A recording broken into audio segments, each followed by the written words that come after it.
ወዶችዬ የምወዳችሁ እንዴት አላችሁልን? እንግዲህ በሁለተኛው ክፍል መተናል። እናንተ ግን 3000 ላይክ አላስገባችሁ። እኛ ግን ፊልሙን ለመጨረስ ይዘንላችሁ መተናል። ላይክና ሰብስክራይብ ማድረግ እንዳይረሳ። ለፍታችኋል፣ ይገባችኋል የምትሉ ብቻ ደግሞ ቪዲዮቻችን በVPN ማየት ትችላላችሁ። ወደ ቪዲዮ። እሱም ስላቀፋት በጣም ደንግጣ ነበረ። በቀጣይ ቀንም ማዮጂን ካውን የተባለ መስሪያ ቤት ውስጥ በቡድን ተቆጣጣሪነት ስራ ትቀላቀላለች። ከስራው እቃዋን ይዛ በምትወጣበት ጊዜ እንዴት ማረፊያ ቢሮ እንደሌላት እየጠየቃት ነው። እሷም ቢሮአቸው ታደሰ እንደሆነ ትናገራለች። የምታደርገው ጫማ መቺ ነው ብሎ ስላላሰበ ግን ቆንጆ ስኒከር ጫማ ገዝቶላት ነበር። እዛ ሞል ውስጥም ከቱሌ ጋር በተገናኙበት ጊዜ ቱሌ ቶሎ ብላ የቼኒን እጅ ትይዛለች። እሱም በመደናገጥ ማዮጂንግን እየተመለከተ እጇን አላቆ ነበረ። አዲስ የውበት ሳሎንም ቱሌ ስለከፈተች ምርቃቱ ተደርጎ ሪቨን ይቆረጣል። ለቱሌ ግን በስነ ስርዓት አስረድቷት ነበረ ግንኙነታቸው ከዚህ በላይ ማለፍ እንደሌለበት፣ ታዲያ የውሸት እንደሆነ፣ እሷ ሌሎች ሴቶች ትኩረት እንዳያደርጉበት እንደምትገድብ፣ እሱ ደግሞ በምላሹ እንደሚጠብቃት ስለነገራት ከዛ ነገር መውጣት እንደሌለባቸው እያስጠነቀቃት ነው። ቱሌም ጥፍሯን ልትሰራት ወደ ውስጥ ማዮጂንግ ጋር ነበር የገባችው። አሁን እሱን እየቀረቡት ያሉ ሴቶች እንዳሉ ቱሌ ትጠይቃታለች። ማዮጂንግ ግን እሱን የምትቀርበው እሷ ብቻ እንደሆነች ተናግራ ነበር። ታዲያ ብዙውን ጊዜ በስራ ነው የምታሳልፈው። ይሄ ነገር እያናደደው ነበር። አንድ ቀን ላይ ልብሷን ማጠቢያ ውስጥ እየከተተ በነበረበት ጊዜ ሃዊውን ድርጅት ውስጥ እየሰራች እንደሆነ ነበር የተረዳው። ያ ድርጅት ደግሞ አደገኛ እንደሆነ እሱም ያውቃል። የቻይና ፌስቲቫልም ደርሶ ነበር። እዛ ፕሮግራም ላይም ቁጭ ብላ ትወና በሚደረግበት ሰዓት መመልከት ስለፈለገች እጇን ይዞ ወደ ቦታ ይወስዳታል።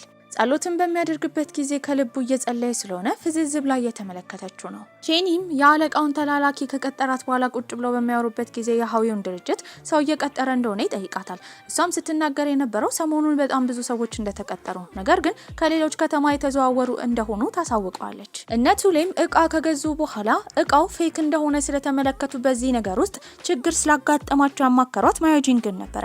ማዮጂንግም ቶሎ ብላ ብራቸው እንዲመለስላቸው ታደርጋለች።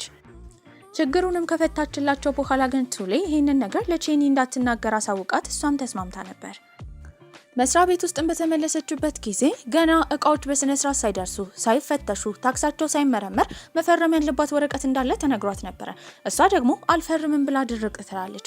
በዚህም የተነሳ በመካከላቸው ጭቅጭቅ ሲፈጠር ለአለቃዋ አመልክታ ነበር። በዚህም እሷ ያለችው ነገር እንዲጸና ነበር አለቃዋ ምልክት የሰጠው። ታዲያ በመቀጠልም እሷ የደወለችው ለቼኒ ነበር። መጥቶ እንዲወስዳትም ትነግረዋለች። እዛ በነበረችበት ጊዜ ግን ሰዎች እየተከተሏት እንደሆነ ነበር የተረዳችው። ስልክ እያወራችም ድምጿ እየተቆራረጠ መሮጥ ጀመረች። በዚህም የተነሳ የሆነ ነገር እንደተፈጠረባት እርግጠኛ ነበረ። ቶሎ ወደ ቦታው ለመድረስም ይሞክራል። በሰዓቱ በደረሰበትም ጊዜ ከሁሉም ጋር ተደባድበው ነበረ። ታዲያ አንድ ባንድ ሊጨርሳቸው እየሞከረ ነው። በንዴትም ማን እንዳዘዛቸው እየጠየቀ ነበረ። እሷንም ሰዎቹ የሚከተሏት ከዚህ ቀደም የኦዲት ሪፖርት ስለሰራችና ድርጅታቸው ላይ ችግር ስለተፈጠረ በሰዎች ታዘው እንደሆነ ይናገራሉ። እሷም መጎዳቷን ግን አይምሮ መቀበል ስላቃተው ብቻ ሰውየውን በኃይል ይቀጠቅጠው ጀመረ። ከዚህ በላይ ከደበደበው እንደሚሞት እርግጠኛ ስለሆነች ማዮጂንግ ከወጣች በኋላ ታረጋጋለች። በመቀጠልም ወደ ፖሊስ ጣቢያ ነበር የሄዱት። ፖሊስ ጣቢያም ወረቀቱን ይጨርሳሉ። የሷ አለቃ ዳይሬክተር ሰንም ኦዲት በማድረጉ አማካኝነት በስራ ምክንያት ችግር ውስጥ እንደገባች ሲሰማ ወዲያ ወዳለችበት ቦታ ለመምጣት ነበር የወሰነው። በዚህም ለሷ ብሎ ራሱን አደጋ ውስጥ ስለከተተ እየተጨቃጨቀች ነበር። አሁን ስላደገች ራሷን መቆጣጠርና ራሷን መከላከል እንደምትችል ትናገራለች። ታዲያ እሱ ደግሞ እንደዚህ አደጋ ያለ ድርጅት ውስጥ እንድትሰራ አይፈልግም ነበር።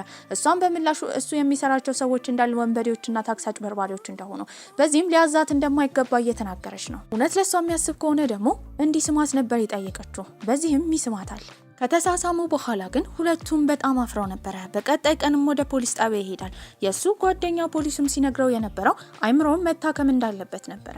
ታዲያ ከዚህ ቀደም እሷ እዚህ ባልነበረችበት ጊዜ እሱ ለብዙ ዓመታት አንድ ከተማ ውስጥ ኖሮ ድብድብ ሲያደርግ ነበረ። በዚህ የተነሳ ትልቅ ጭንቀት ውስጥ ገብቶ ስለነበረ አሁን ዶክተሩ ሲያበረታታው የነበረው በህይወቱ የሚወዳቸውን ሰዎች እንዲያስታውስና ስሜቱን አይምሮን መቆጣጠር እንዲችል ነበረ። እሱም ፖሊስ ጣቢያ በነበረበት ጊዜ ልታገኘው ትመጣለች። ነገር ግን ፖሊሱ እሱ ያለበትን ችግር እሷ በሌለችበት ጊዜ ያጋጠመውን ነገር የሱ ሚስጥር ስለሆነ ሊነግራት አልፈለገም። ዶክተሩም እሱን በደንብ ከመረመረው በኋላ ምናልባት ፍቅር ከያዘው ሙሉ ለሙሉ አይምሮ እንደሚስተካከል ሲናገር ነበረ።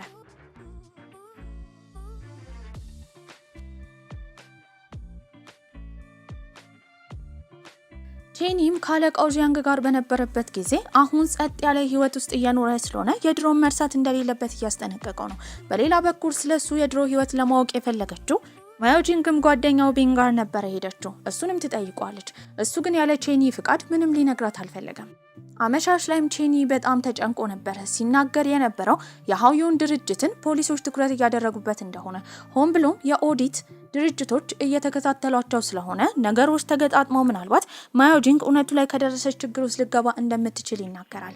እሷን መጠበቅ አለመቻል ደግሞ ለሱ ከባድ ነገር ነበር። ቤትም በገባበት ጊዜ ጠረጴዛ ላይ 2 የቲያትር ቲኬት ታስቀምጣ ነበረ። በመቀጠልም እሷ ጋር ከሄደ በኋላ ማወቅ የምትፈልገው ነገር ካለ እሱን እንድትጠይቅ፣ ነገር ግን አለቃ ጂያንግንና ድርጅቱን መመርመር እንድታቆም ነበር ሲጠይቃት የነበረው። እሷም ለዚህ ነገር መልስ የላትም። ነገር ግን ዛሬም በሰላም እንዲተኛ ነበር የመከረችው። ነገር ግን እሷ መስሪያ ቤት እንደገባች መጀመሪያ ነገር የሚያደርጉት በድብቅ የሃዩን ድርጅትን መከታተልና ታክስና ወጪ ገቢውን መከታተል ነበረ። ሰዎች እንዳያቸው ግን በቻሉት መጠን ይሞክራሉ። ቱሌ ህፃን ወንድ ልጅ ነበራት። የሱ አባት ደግሞ እየመጣ ቤት ውስጥም መስሪያ ቤትም እያስቸገራት ነበረ። በዚህ የተነሳ ወደ ቲያትር ቤቱ አብረው እንዲያዩ ማዮጂንግ ብትጠብቀውም የሆነ ነገር ስላጋጠመው እንደሚዘገይ ነግሯት ነበረ። እሱ ግን ያኔ ሄደው እነ ቱሌ ጋር ሰውየውን ለማባረር ነበረ። ቼኒን ልክ እንዳየው ሰውየው በጣም ይፈራል። ነገር ግን ተመልሶ እንደሚመጣ አስጠንቅቋት ነበረ። ቲያትሩንም እየጨረሰች በነበረበት ጊዜ ቲያትሩ ላይ ፕሮግራም ስታቀርብ የነበረች አንዲት ሴት ሰይፏን ይዛ ከወረደች በኋላ ለሌላኛዋ ተመልካች ነበር የሰጠቻት። ወዲያው ደግሞ አንድ ወንድ ይመጣና ያቺን ተመልካቿን ያግቢን ጥያቄ ይጠይቃታል። በዚህ ጊዜ ማዮጂንግ በጣም እሷ ብትሆን ተመኝታ ነበረ። ያኔ የመጣው አለቃዋ ቼን ነበረ። በቦታው የደረሰው ቼኒ ደግሞ ሁለቱን ሲያያቸው በጣም ይቀናል። ወንድሟ ነኝ ማለት ራሱ አልፈለገም ነበረ። ቼን ግን የሚያስበው እነሱ ወንድምና እህት እንደሆኑ ነበረ። ታዲያ ከኋላ ልትቀመጥ ስትል ከቼን ጋር ጋቢና እንድትቀመጥ ነበረ ቼኒ ያደረገው። እሱንም ወደ ሆቴሉ ይሸኛቸዋል። በዚህም ስለ ስራ እንዲያወሩ ወደ ክፍሉ እንድትመጣ ነበር የጋበዛት። ቼኒ በጣም ቀንቶ ነበረ። እሷ ግን ስለ ስራ ስለሆነ ትንሽ ቆይታ እንደምትመጣ ትናገራለች።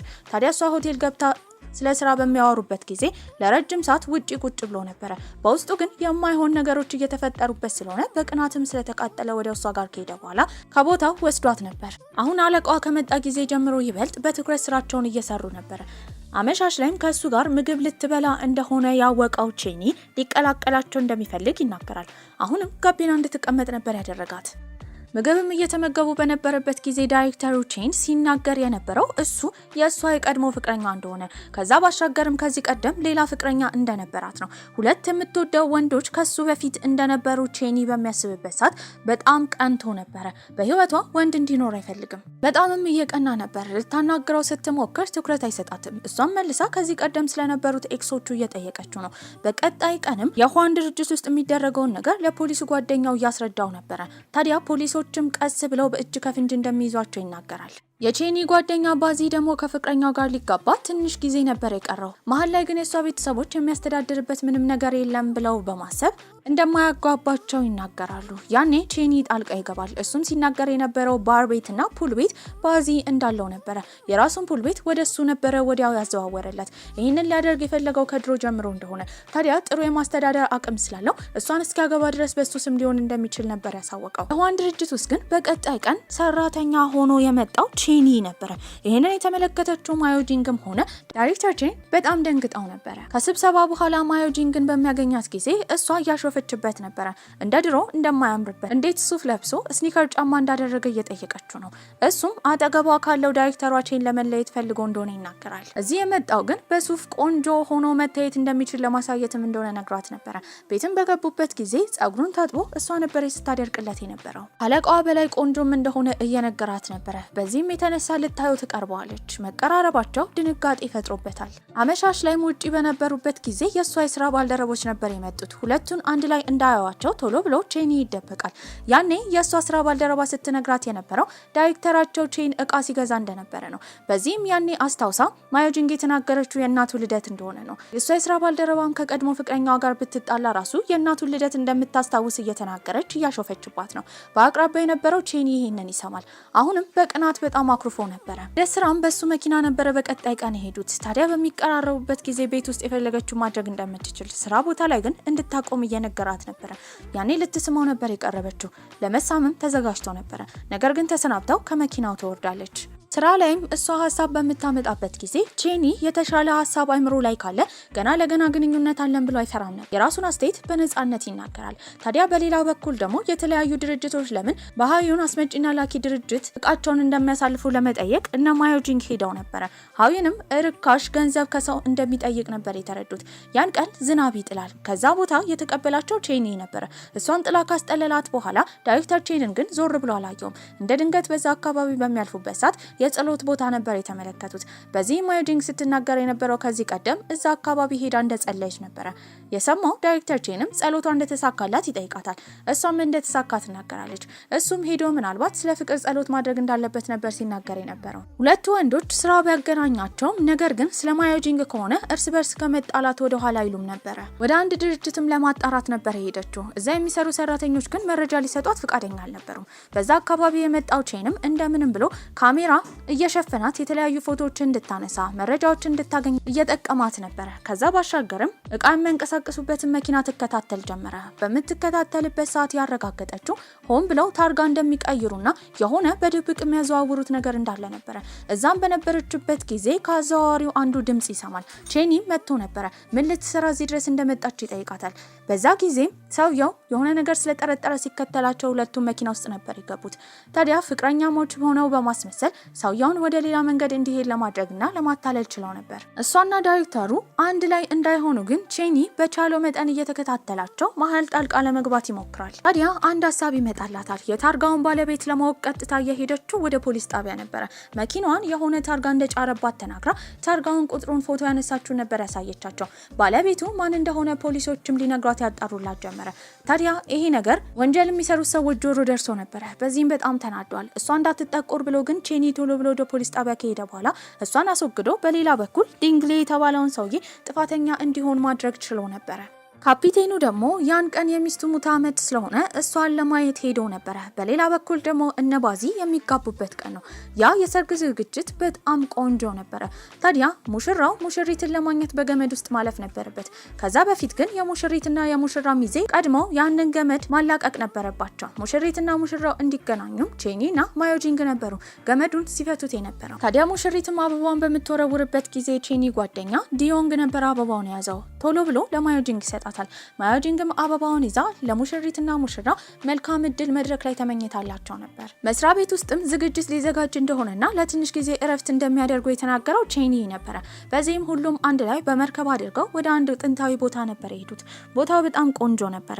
የማዮጂንግ ጓደኛም ፒኪኒ እንድትለብስ አስተያየት ሰጥታት ነበረ። ነገር ግን እንደማትለብስ ትናገራለች። ለብሳ የወጣችው አጭር ቀሚስ ነበረ። ከዳይሬክተር ቼን ጋር ይገናኛሉ። እሱም የለበሰችው ልብስ በጣም እንደሚያምርና ከገላዋ ከለር ጋር እንደተመሳሰለና እንደሄደ እየነገራት ነው።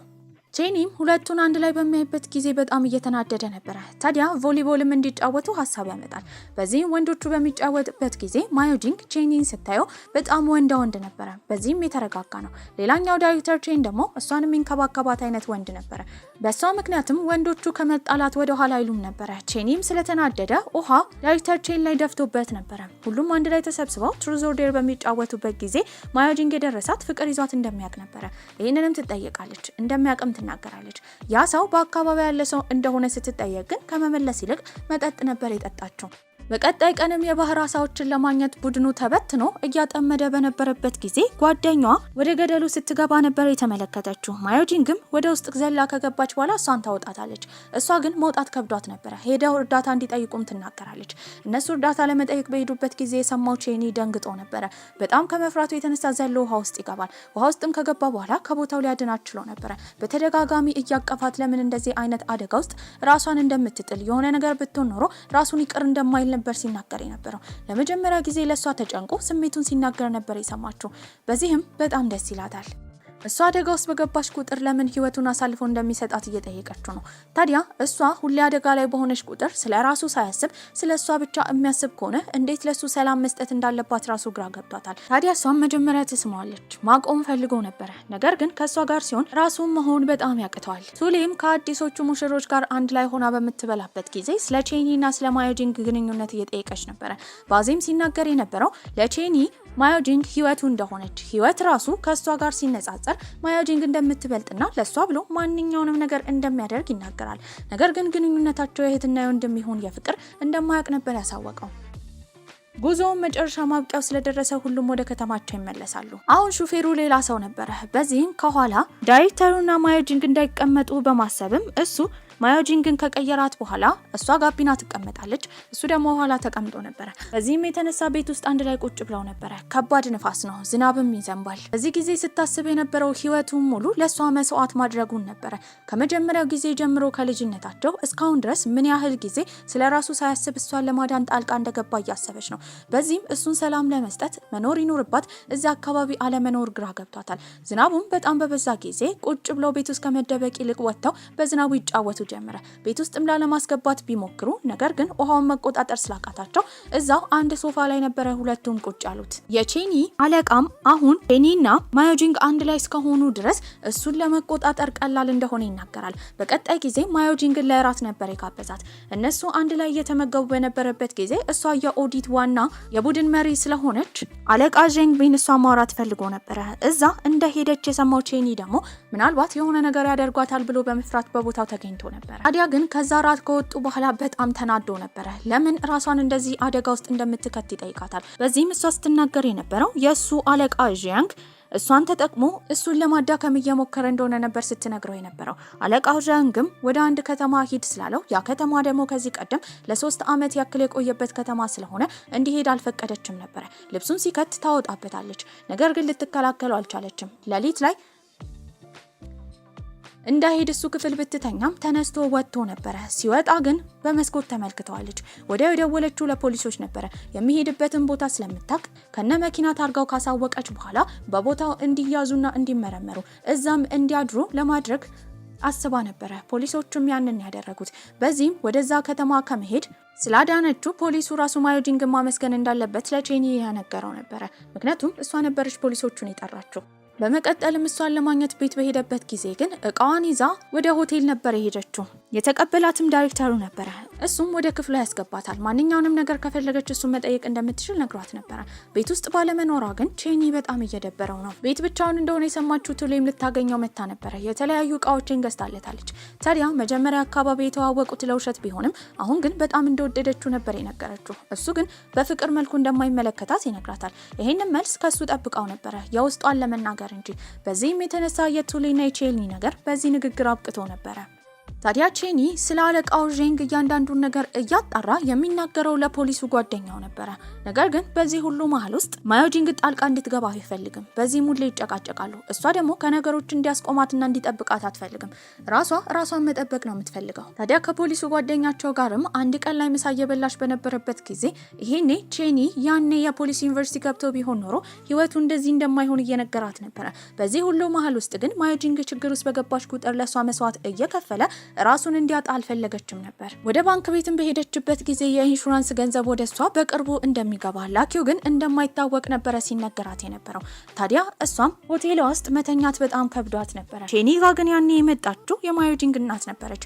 እሷን ፈልጋ ነው። እሱም ወደ ውስጥ ያስገባታል። ለምን ተመልሳ እንደመጣች ተመልሳ የምትመጣ እንዳልመሰለው ያኔ ማዮጂንግን እሱ ላይ ጥላ በሄደችበት ጊዜ ተመልሳ የምትመጣ እንዳልመሰለው ይናገራል። እናትየውም የሁለቱ ግንኙነት የእህትና የወንድም የሆነ የፍቅረኛ ጠይቃ ነበረ። ታዲያ ያኔ እሷን እሱ ላይ ጥላ በምትሄድበት ጊዜ ለሚፈጠረው ሁሉ ነገር ዝግጁ እንደሆነች እንዳስመሰለች ነበረ ሲነግራት የነበረው። በዚህም ግን እሱ ጋር እንደማትኖርና ከቤት እንደወጣች ለእናትየው ተናግሮ ነበረ። እናቷም እንገናኝ ብላ መልእክት ከላከችላት ጊዜ ጀምሮ ማዮጂንግ ራሷን መሆን በጣም ከብዷት ነበረ። በዚህም የተነሳ የምትጠጣውን ቡና እያዘጋጀች ራሱ እላዋ ላይ ሊደፋ ሲል ዳይሬክተሩ ነበረ ቀድሞ ያዳናት። በዚህም እናቷን ማግኘት ትፈልጋለች። ነገር ግን በተደጋጋሚ ጥላት ሄዳ ነበረ። ይሄ ስሜት ግራ የተጋባ ሁኔታ ውስጥ ነበር የከተታት። ያስታወሰችው በ2006 ዓመተ ምህረት በጣም ታማ በነበረበት ጊዜ መምህራኖች እናቷን ሊጠሩ ሲሉ እናትየው ግን እንደማይመቻት የተናገረች ጊዜ ነበረ። ያኔ ነበረ የእናቷ ነገር ቁርጥ ያለላት። ምንም ቢሆን ግን አሁን እሷን ከማግኘት ወደ ኋላ አላለችም። እናትየው ምንም ነገር እንዳልተፈጠረ ለመሆን የድሮውን ለመካስ ትሞክር ነበረ። ማዮጂንግ ላይ ግን ምንም ለውጥ እያየች አይደለም። ያኔ የወርቅ የእጅ ጌጥ ልትገዛላት ስለነበረ እሱን ስላልገዛችላት አሁን ለመካስና ለመግዛት ትፈልጋለች። ከዛ ባሻገርም ልጅ በነበረችበት ጊዜ የአሻንጉሊት መጫወቻዎችን ስትወድ ስለነበረ አሁንም ልታጫውታት ትሞክር ነበር። ምግብ ለመብላትን በተቀመጡበት ጊዜ ማዮጂንግ ምንም መስተካከል የሚችል ነገር እንደሌለ እየነገረቻት ነበረ። እናትየው ግን ለማስተካከል ሳይሆን የድሮውን ለመካስ እንደመጣች ትናገራለች። በዚህም አሁን ያሸነፈችላትን አሻንጉሊትና ከዛ ባሻገር ደግሞ የእጅ ጌጡን ሰጥታት ነበረ። ነገር ግን የድሮዋ ማዮጂንግ አሁን ጠፍታ ነበረ። ልቧ ድንድን ብሏል። እናቷ የምታድርበት ቦታ ስለሌለ ግን ወደ ሆቴል ወስዳት ነበረ። ከዚህ በላይ እዛ ሆቴል መቆየት ያልፈለገችው ማዮጂንግ ለዳይሬክተሩ ከተናገረች በኋላ ወደ ቤት እንዲወስዳት ነበር የነገረችው። እሱም ትዕዛዟን ነበር ያከበረው። ወደ ቤት በገቡበት ጊዜ ግን ቱሌ ጸጉሯ ረጥቦ የቼኒን ቲሸርት አድርጋ ሶፋ ላይ ቁጭ ብላ ነበረ። ማዮጂንግ ምን ትመለከታለች። ታዲያ ዳይሬክተር ቼንም ነገሩን ለማጋጋል ተመልሰው እንደሚመጡና ስለረበሿቸው ይቅርታ እየጠየቀ ነበረ። ቼኒም የሚረበሽ ምንም ነገር እንደሌለ ይናገራል። ያኔ ቱሌ ያስረዳችው ዝናብ ዘንቦባት ወደዚህ እንደመጣችና ነገሩ በሚታየው መልኩ እንዳልሆነ ነበረ። በዚህም ስትደርቅ እንድትሄድ ነበረ የነገረቻት። ማዮጂንግም ወደ ክፍሏ ትገባለች። ቱሌ ግን ዛሬን እዚህ ልታደር ነበረ። በዚህም ስትናገር የነበረው ሁሌ አደጋ ላይ በምትሆንበት ጊዜ ቼኒ መጥቶ እንደሚያድናት ነበረ። ልጇም እዛው ነበረ። ታዲያ ወደዛ የመጣውም የቱሌ ባል ነበረ። ልጄን ካላየው ብሎ ያስቸግራታል። ከዛ ባሻገርም ገንዘብ እየጠየቃት ነበረ። ቼኒ በተደጋጋሚ ውሃ እየደፋበት አንዴ ሄድ እያለው ሊሄድ አልቻለም ነበረ። ያኔ ጣልቃ የገባቸው ማዮጂንግ ነበረች። እንደሚታየው ቁማርተኛ እንደሚመስል ቱሌ መጥቶ ገንዘብ የጠየቃት ቁማር ላይ ገንዘብ ስላለቀው እንደሆነ። ታዲያ ፖሊስ እንደምትጠራ በመናገር ፖሊስ ቁጥር ከደወለች በኋላ እያወራሽ በነበረበት ጊዜ ፈርቶ ተመልሶ እንደሚመጣ ከተናገረ በኋላ ጥሎ ይሄዳል። ቼኒ ግን ራሷን እንደዚህ እንደምትጠብቅና ጀግና እንደሆነች ስለማዮጂንግ ሲመለከት ደስ ብሎት ነበረ። ቱሌም በነበረችበት ጊዜ የልብ ልባቸውን አውርተው ደስተኛ ሆነው ነበረ። በተኙበት ጊዜ ለልጇ ምን ያህል እንደከፈለች ከዚህ ቀደም ለልጇ ብላ ሴተኛ ዳሪ እንደነበረችም እየተናገረች ነበረ። ታዲያ ይሄንን የሰማችው ማዮጂንግም የእሷ እናት ይህን ያህል ብትወዳት ደስታዋ እንደሆነና እናቷ ከጎና ብትሆን ጥሩ እንደሆነ እየተናገረች እያለ ልጇን ስትዳብስ የነበረችው ቱሌ ማዮጂንግንም እየዳበሰቻት ነበረ። ሁለቱ የሚያወሩትን ነገር ቼኒ ደግሞ ከውጭ ሆኖ እየሰማ ነበር። በቀጣይ ቀን ማዮጂንግ በተነሳችበት ጊዜ እነ ቱሌ የሉም። ጠዋት ወደ ስራ እንደሄደች ነበረ ቼኒ ሲናገር የነበረው። በቀጣይ ጊዜ እረፍት በሚኖራት ሰዓትም ወደ ጂያንግሺን ከተማ ከእናቷ ጋር እንደምትሄድ ትናገራለች። ቼኒ አብሯት መሄድ ፈልጎ ነበረ። እሱም ቀስ ብለው እንደሚያስቡበት ትናገራለች። ከዛ በመቀጠልም ወደ ቤት ሙሉ ለሙሉ እንድትገባና እንድትቆይ እቃዋን ይዛ እንድትመጣ ቢጠይቃትም ምንም መልስ አልሰጠችውም ነበረ። ከዚህ ቀደም እንደዚህ አይነት የታክስ ማጭበርበር ውስጥ ያሉ ሰዎችን ፎቶዎች በተመለከተችበት ጊዜ አየችው። ያኔ ወደ ሆቴሉ ጋርዱን ሸውዳ በገባችበት ጊዜ ቼኒን እና አንድ ሰውዬን ፎቶ አንስታቸው ነበረ። ታዲያ ያ ሰውዬ ስለሆነ አሁን ያየችው ምናልባት ግንኙነታቸው ምን ይሆናል ብላ ተጨንቃ ነበረ። ከዛ ባሻገርም ከዚህ ቀደም የተለያዩ የአሻንጉሊት ፎቶዎች ነበሯቸው። ታዲያ አሻንጉሊቶቹን ከታጋቸው ጋር እያመሳሰሉ ነበረ። እየራቀችው ስለሆነ ደግሞ ቼኒ በጣም እየደበረው ነበረ። ጓደኞቹም ሲመክሩት የነበረው ሴቶች እንክብካቤ ስለሚፈልጉ ቀድሞ እንዲደውልላት በላሽ አረፍሽ እያለ መጠየቅ እንዳለበትም ሲነግሩት ነበረ። ነባዚም ቤት ከሄዱ በኋላ ምግብ ተሰርቶላቸው አንድ ላይ እየበሉ ነው። ባዚ ፍቅር እንደሚያቅሰው እየመከረ ነበረ። ሚስቱ ደግሞ ዝም እንዲል እየነገረችው ነው። ታዲያ ከዛም በወጣበት ጊዜ ቼኒ ስለ ማዮጂንግ እያሰበ ነው። በዚህም ስልክ ይደውልላታል። እረፍት እንዳደረገች እንደበላች ነበር የጠየቃት። ይህንን ስትሰማ ገና ካሁኑ እንደናፈቀችው እየጠየቀችው ነበረ። እሱም እንደናፈቀችው ይናገራል። እሱም ራሱ እንዲጠብቅና ምግብ በአግባቡ እንዲበላ ነበር የነገረችው። ይሄ ነገር ግን ፊቷ ላይ ፈገግታ ፈጥሮባት ነበረ። እሱም ደስ ብሎታል።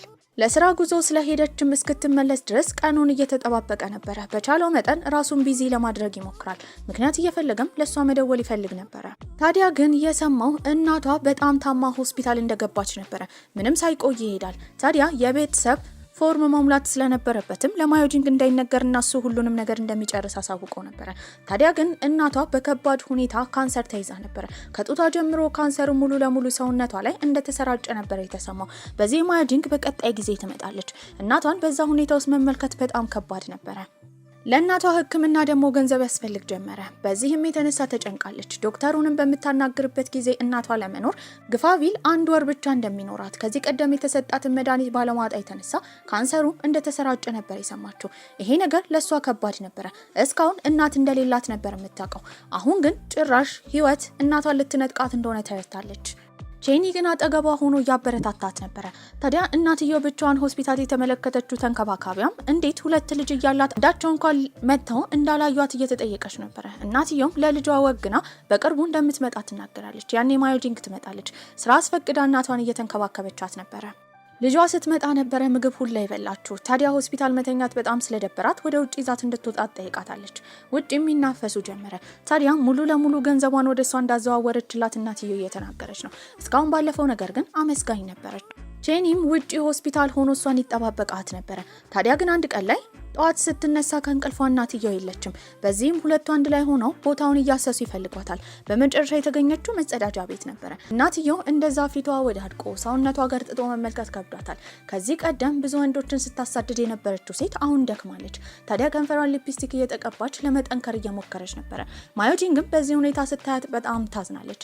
በዚህም እናትየው ለሁሉም ነገር ይቅርታ ከጠየቀቻት በኋላ እዛው እጇ ላይ ነበር የሞተችው። ታዲያ በጣም ከብዷት ነበረ። ከአይኗ እንኳን እንባ አልፈሰሰም፣ ድርቅ ብላለች። ሬሳ ክፍልም ከገባች በኋላ እናቷ እንደሆነች አረጋግጣ ነበረ። በቀጣይ ጊዜ የቀብር ስነ ስርዓቱ ይደረጋል። እናቷ እንዳለች ማሰብ፣ ሌላ ሀገር እንደሆነች ማሰብ ይሻላታል እንጂ እንዲህ ሙሉ ለሙሉ እናቷን ማጣት በጣም ከብዷት ነበረ። የቀብር ስነ ስርዓቱም ከተፈጸመ በኋላ ሁሉም መጥተው ከተሰናበቷት በኋላ ነገር ግን ወዲያው የመጡት የእናትየው አበዳሪዎች ነበሩ። በዚህም ብድሩን እንድትከፍል ማዮጂንግን ይጠይቋታል። ታዲያ ግን ብድሩ ሳይሆን ወለዱ በጣም ከባድ ነበረ። ቼኒም ለመደባደብ ተዘጋጅቷል። ያኔ የመጣው ፖሊሱ ነበረ። ኮንትራቱንም በደንብ ካነበበ በኋላ ወለዱ የማይሆን ነገር እንደሆነ ገንዘባቸው ግን እንደሚሰጣቸው ነበር የተነገረው። አሁን ግን የቀብር ስነ ስርዓት ስለሆነ እንዲሄዱ ይነገራል። ታዲያ በመቀጠልም አብራት እንደሆነ ለማሳየት እጇን ይዘው ነበረ። እናትየውም አስክሬኗ ይቃጠላል። ከዛም ከእናትየው ጋር አብሮ የሚሄድ ውድ ነገር መሰጠት፣ የእናትየው የሆነ ነገር መሰጠት ስላለበት ያላት እናቷ የሰጠቻት የወርቅ ጌጥ ስለሆነ ማዮጂንግ እሱን ሰጥታለች። በመቀጠልም የአስክሬኑ አመድ ነበር የተሰጣቸው። እሱን ደግሞ እናትየው ለመሞትም ለመቀበር የምትፈልገው ጂያንግ ከተማ ውስጥ ስለሆነ ወደዛ ይዛ ለመሄድ አስባ ነበረ። ነገሮች ግን አልተመቻቹላትም። አለቃው ዣንግ ቢን ደግሞ ከዚህ ቀደም አብሮ ሲሰራ የነበረው ሉሻንባ የሚባለው ሰውዬ ጋር ተለያይተው ነበረ። ሰውየው የት እንዳለ እንኳን አይታወቅም። ታዲያ እሷ ድባቴ ውስጥ እንደሆነች የተረዳው ቼኒ ደግሞ ወደ አንድ ቦታ ይዟት ሊሄድ እንደሆነ ይነግራታል። ይዟትም ሄደው ወደ ተወለደችበት ከተማ ነበረ። በዚህም የእናቷን አመድ እዛ እንዲቀብሩ ነበረ ሲነግራት የነበረው። ታዲያ እናትየው የቀብር ስነ ስርዓትም ይፈጸማል። በዚህ ሁሉ ውስጥ ግን እናቷን ለመጨረሻ ጊዜ መሰናበት በጣም ከብዷት ነበረ። አሁን ያላት ቤተሰብ ልክ እንደ ድሮ ቼኒ ብቻ ነበር።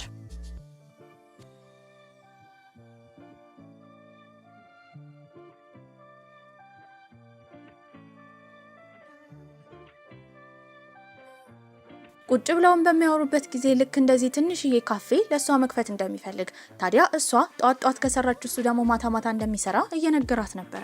ከድሮ ጀምሮ ፍላጎቷ ከሱ ጋር መሆን እንደሆነ አሁን እንደዛ እንደወሰነ ጠይቋለች። ድሮ ላይ ግብስ ስለሆነ እንደሆነ ተናግሮ ነበር። እሽክርክሮሹ ላይም ከወጡ በኋላ ሁሌ አብሯት እንደሚሆን ያኔ ቃል እየገባላት ነበር። ጊዜያቶች እያለፉ ነው። አንድ ቀን ላይ መስሪያ ቤት በነበረችበት ጊዜ የሰማችው የነሱ ፑል ቤት ውስጥ አደጋ እንደተፈጠረና ሰው ለማዳን ዘሎ ቼኒ እንደገባ ነበረ። ቶሎ ብላ ወደ ቦታው ትሄዳለች። ወደ 2005 ይወስደናል። ያኔ ከዚህ ቀደም እሱ ዶክመንት እንዲያመጣ በአለቃው ዣንግ ቢን አማካኝነት ወደ አንድ ቦታ ተልኮ ነበረ። ያ ቦታ ደግሞ የታክስና የኦዲት ክፍል ነበረ። የፖሊሱ ሚስትም እዛ ነበር የምትሰራው። በዚህ አጋጣሚ ግን ቦታው በዣንግ ቢን ሰዎች አማካኝነት እሳት አደጋ እንዲፈጠር ተደርጎ ነበረ። ምክንያቱም የታክስ ኦዲት ሰዎች መረጃ አግኝተው ባቻል። በዛ ጊዜ ግን ውስጥ እንዳለች የተረዳው ቼኒ እሷን ለማዳን ወደ ውስጥ ይገባል። ሴትዮዋን ግን ሊያድናት አልቻለም ነበረ። እሱም በከባድ ሁኔታ በሰዎች ነበረ ከዛ የወጣው። ያኔ ነበረ ማዮጂንግ እሱን ካላዳንኩ ብላ ስታስቸግር የነበረው። አሁን ግን ዘላ ነበር የገባችው። ማንም ሰው ቢያስቆማት አልሰማችም ነበረ። እሱም አንድ ሕፃን ልጅን ለማዳን እየሞከረ ነበረ። በዚህም ግን ሁለቱንም ያዳኗቸው የአደጋ ሰራተኞች ነበሩ። ታዲያ እሱም እጁ አካባቢ ተሰብሮ ሆስፒታል ነበረ። ልክ እንደነቃ እሷን ማየት ደስታ ፈጥሮበታል። ከዛ ቀን ጀምሮ ስራዋን ትታ ትንከባከበው ነበረ።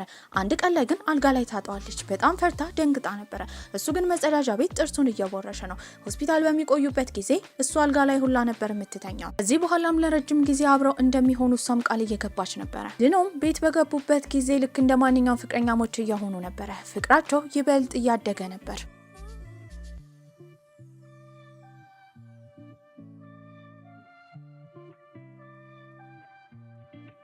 የዣንግ ቢን ሰዎች እንዲሁም ታኦ አንድ ላይ ሆነው እየሰሩ ነበረ። አሁን የሚያዘዋውሩት እቃ በጣም አስፈላጊ እንደሆነ፣ ከዚህ በኋላ ፖሊሶች ካልያዟቸው መቼም እንደማይዟቸው እየተናገሩ ስራቸውን ውስጥ ለውስጥ እየሰሩ ነበረ። አንድ የዣንግ ቢን ሰራተኛም በጣም እንደታመመ ነበር የደረሱበት። እሱም ሆስፒታል በሚመረመርበት ጊዜ ባዕድ እቃ እያዘዋወረ ስለሆነ ሰውነቱ በዛ እንደተጠቃ ይሰማሉ። ታዲያ እሱም ያዘዋውረው አሻንጉሊት ነበረ። አሻንጉሊቱን በሚከፈትበት ጊዜ እነ ዣንግ ቢን የሚሰሩት በጣም ውድ የሆኑ የከበሩ ድንጋዮችን እዛ ውስጥ በመክተት ማዘዋወር ነበረ። አሁን ወንጀላቸው ታውቋል። ብዙ ማስረጃም አለ። እነሱን እጅ ከፍንጅ መያዝ ብቻ ነበረ ፖሊሶቹ የሚፈልጉት። የተለያዩ እቃዎችን ካስገቡ በኋላ ፖሊሶች እንዳይዟቸው ደግሞ ታርጋ ይቀይሩ ነበር። ይሄንን ነገር የሚያደርገውን ዋና ሰውዬም በፖሊስ ቁጥጥር ስር መዋል ችለው ነበር። ሰውየውም ቼኒን እዛ ሲመለከተው ከፖሊሶች ጋር እሱ እንደጠቆመበት እርግጠኛ ሆኖ ነበር። ዣንግ ቢንም የመጣው ወደ ፖሊስ ጣቢያ ነበር። በሱ ስር ያለ ሰው በመታሰሩ ምንም አልመሰለውም ነበር። ይባስ ፖሊሶችን እያታለለ እንደሆነና ሌላ እቅድ እንዳለው ያስታውቅ ነበር። ታዲያ ቼኒን እና ማዮጂንግንም ፕሮግራም ስላለው ዛ ፕሮግራም ላይ ጋብዟቸው ነበር። ታዲያ ሁሉም የኦዲት ክፍሎች በቦታው ተገኝተዋል። ይሄ ስኬት እዚህ ላይ እንዲደርስ ቼኒ እስካሁን እንደረዳው በመናገርም ለሱ 5% ሼር እንደሚሰጠው ሁላ አሳውቆ ነበር። ታዲያ ማዮጂንግም እንደኮራችበት ትነግሯለች። የኦዲት ክፍሎቹ ግን አሁንም እሱን ከመመርመር ወደ ኋላ አላሉም ነበር። ምርመራው ግን እየተገባደደ ስለሆነ የኦዲት ክፍሎች እንዳለ ወደ መጡበት ሀገር መመለስ ነበረባቸው። ከነሱ መሃል ማዮጂንግም ነበረች። ታዲያ ለፖሊሶች ያላትን መረጃ ከሰጠች በኋላ ወደ ከተማው ልትሄድ ስትል ኮፍያ አድርጎ ሊሰናበታት የመጣው ቼኒ ነበር። እንደምትናፍቀውም ነግሯታል።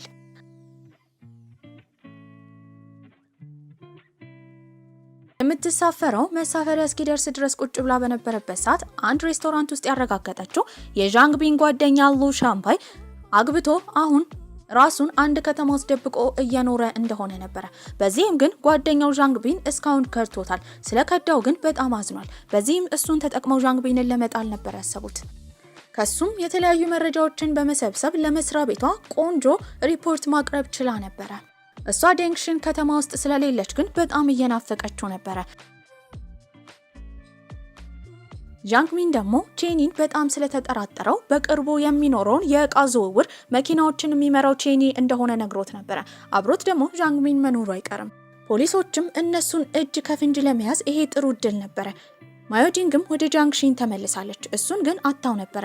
በዚህም ያለበት ቦታ በመሄድ እየተከታተለችው ነው። አዲስ የገቡ እቃዎችን ዣንግ ቢን እና ቼኒ በመኪና እየመሯቸው ነበር። ፖሊሶችም እነሱን እጅ ከፍንጅ ለመያዝ በቦታው ተገኝተዋል። ዣንግ ቢንም ይህንን በጠረጠረበት ጊዜ ቦታ መቀየር እንዳለባቸው ነበር የነገረው። ቼኒም እሱን እንዳጋለጠው ላለማሳየት እሱ እንዳለው ማድረግ ነበረበት። መኪናውን ግን ያኔ ማዮጂንግ እየተከታተለች ነበር። ማዮጂንግ እየተከታተለችው እንደሆነ እየተረዳውም ዣንግ ቢን ቼኒ እንደከዳው እርግጠኛ ሆኖ ነበር። ስለት በመያዝም ያለውን እንዳለ እንዲያደርግ ነበር ያስጠነቀቀው። ነገሮች እየተፋፋሙ እንደሆነ በተረዳበትም ጊዜ በዛ ስለት እሱን ወግቶት ነበር። ከዛ ባሻገርም የሚነዳው መኪና የማዮጂንግን መኪና ገጭቶ እንዲያቆም ለማድረግ ዣንግ ቢን እየሞከረ ነበር። መኪናዋ ቢገጭም እሷ ደህና ነበረች። ለፖሊሶችም ያለችበትን አድራሻ እየደወለች እየተናገረች ነበር። ታዲያ ቼኒን እንደዛ ጉዳት አድርሶበት ዣንግ ቢን ይዞት የሄደው ወደ አንድ ቦታ ነበር። ያ ቦታ የተተወ የእቃ ማከማቻ ክፍል ነበር። ቼኒ እስካሁን አጠገቡ ሆኖ ከፖሊሶች ጋር እየሰራ እንደሆነ ያረጋገጠው ዣንግ ቢንም በጣም ተናዶበታል። ይሄ ዝውውር ደግሞ ለሱ አስፈላጊ ዝውውር ነበር። ነገር ግን ሰዎቹ እንዳለ ከነቃቸው በፖሊስ ቁጥጥር ስር ውለዋል። ዣንግ ቢንም በዚህ በጣም ተናዶ ነበር። ሊቀጣው ፈልጓል። ታዲያ እሱን እየጎዳው በነበረበት ጊዜ ግን ማዮጂንግ ትመጣለች። ማዮጂንግ ግን ጠንካራ ስላልነበረች በቀላሉ በዣንግ ቢን ተመታ ወድቃ ነበር። ታዲያ የተወጋው በስለት የተዳከመው ቼኒም እንደምንም ብሎ እሷን ለመጠበቅ እየሞከረ ነበር። በዚህ መሃል ግን በጣም የተናደደው ዣንግ ቢን እሷን በገመድ ካሰረ በኋላ ካለው ትልቅ ከፍታ ላይ ሊጥላት እየሞከረ ነበር። የታመመው ቼኒም እንደምንም ብሎ ገመዱን ይዞት እየቃተተ እሷን ለማዳን እየሞከረ ነበር። ከብዙ ሙከራም በኋላ ከጎተተ በኋላ እሷን ሊያድናት ችሏል።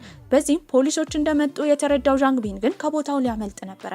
ሊያመልጥ ሲል ግን የመጣው እስከዛሬ የተከዳው ወንድሜ ብሎት ከድሮ ከካፌ ጀምሮ አብሮ ሲሰራ የነበረው እዚህ ስኬት ላይ ያደረሱት እነሱ በቁማር ነበር። በዛ ሁሉ ጊዜ ውስጥ አብሮት የነበረው ሉ ሻምባይ ነበር። ሊቀጣው ፈልጓል። የያዘው ትልቅዬ ቡቸር እየተባለ የሚጠራውን የስለት መክተፊያውን ቢላ ነበር። በዚህም በሱ ይወጋዋል። ሙሉ ለሙሉ ሊጨርሰው ሲል ግን ፖሊሶች መጥተዋል። ፖሊሶችም በቁጥጥር ስር ነበረ ሁሉንም ያዋላቸው። ሉ ሻምባይም በነ ቼኒ አማካኝነት እሱን እንዲበቀለው ነበረ እዚህ ይዘውት የመጡት። በአምቡላንስም ተደርገው ወደ ሆስፒታል ነበር የተወሰዱት። ከቀናትም በኋላ ፍርድ ሊቀርብ ነው። ሉ ሻምባይና ጓደኛው ዣንግ ቢን የመንግስትን ታክስ በማጭበርበር በዚህ ሁኔታ ውስጥ የተለያዩ ሰዎችን በመግደል ወንጀል ስለተጠረጠሩ እንዲሁም መረጃ ስለተገኘባቸው እድሜ ልክ እስራት ነበር የተፈረደባቸው። ታኦ የሚባለው ተባባሪያቸው ደግሞ 9 ዓመት ይፈረድበታል። ታዲያ የሚስቱ ገዳዮች እጅ ከፍንጅ ስለተያዙለትም ፖሊሱ በጣም ደስ ብሎት ነበር። ሚስቱም እሱን ለማግባት ካላት ጉጉት የተነሳ ለመጨረሻ ጊዜ የሙሽራ ቀሚስ የለካችበት ቦታም ይሄዳል። ታዲያ በሐሳቡም ፊት ለፊቱ እያያት እንደሆነ ያህል ተሰምቶት ነበረ። እነ ቼኒም ኤችን ዳንግሺን ከተማ ትተው ወደ ሃይቺንግ ሊሄዱ ስለሆነ ከጓደኞቻቸው ጋር መሰናበቻ ዝግጅት አዘጋጅተውላቸው ደስተኛ ሆነው ጥሩ ጊዜ አሳልፈው ነበር። ከዛም በኋላ ወደ ቼንኢ ከተማ ነበር የሄዱት። ታዲያ አሁን እሱ በጣም ጠንካራ ሆኖ ነበር። የራሱ ባርም ከፍቶ ነበር። በዚህ ሁሉ ውስጥ እሷን ከመጠበቅ ወደ ኋላ አላለም ነበር። ከዚህ ቀደም ምናልባት እሷ ከአደጋ እንድትርቅ ብቻዋን መኖሯ ጥቅም እንዳለው ሲያስብ እንደነበረ፣ አሁን ግን እሷ ያለችው እንዳለ ልክ ስለሆነ አብረው እንዲሆኑ እንደሚፈልግ ነበር የነገራት። እሷም ፍቅሯን ትገልጽለታለች። የከፈተውን ባር ለማሳየትም ጓደኞቹን ጠርቷቸው ነበር። ባዚም ከዚህ ቀደም ቼኒ የራሱን ገንዘብ ሰጥቶ ስለነበረ ይመልስለታል። ነገር ግን ቼኒ እንደማይፈልግ አሁን ገንዘብ እንዳለው ተናግሮ ያንን የሚያምረውን ባሩን፣ ፑል ማጫወቻ፣ የተለያዩ ማጫወቻዎች ያለውን ለጓደኞቹ አሳይቶ ነበር። አሁን እሱ ስኬታማ ሆኗል። ማዮጂንግም ሁሌ ስራ ቆይታ ስትመጣ ቤት ውስጥ የሚጠብቃት ቼኒ እጅ ላይ መውደቅ ደስታና ሰላም ይፈጥርባት ነበር። ቤትም ቁጭ ብለው በነበሩበት ጊዜ እሷ ስትነግረው የነበረው በጣም እንደምትወደው፣ እሱም በዛ እኩል እንዲወዳት እንደምትፈልግ፣ በማንኛውም ነገር ደግሞ እሱ ቀድሞ እንዲያደርግና ስሜቱን እንዲገልጽ እንደምትፈልግ እየነገረችው ነበር። ያኔ ይስማታል። በመቀጠልም ፈጣሪ በጣም እንደወደደው ከሷ ጋር እንዲያድግ እንዳደረገው፣ ታዲያ በብዙ ክፉ ጊዜያቶችም እንደጠበቀው፣ ከዛ ባሻገርም እሷን እንደ ፍቅረኛ ስለሰጠው ደስተኛ እንደሆነ ይናገራል። ይህንን ስትሰማ ደስ ብሏት ጥብቅ አድርጋ ታቅፏለች። በዚህ ቆንጆ አስተላለቅም ፊልማችን እዚህ ላይ አብቅቷል። ደህና ቆዩልኝ።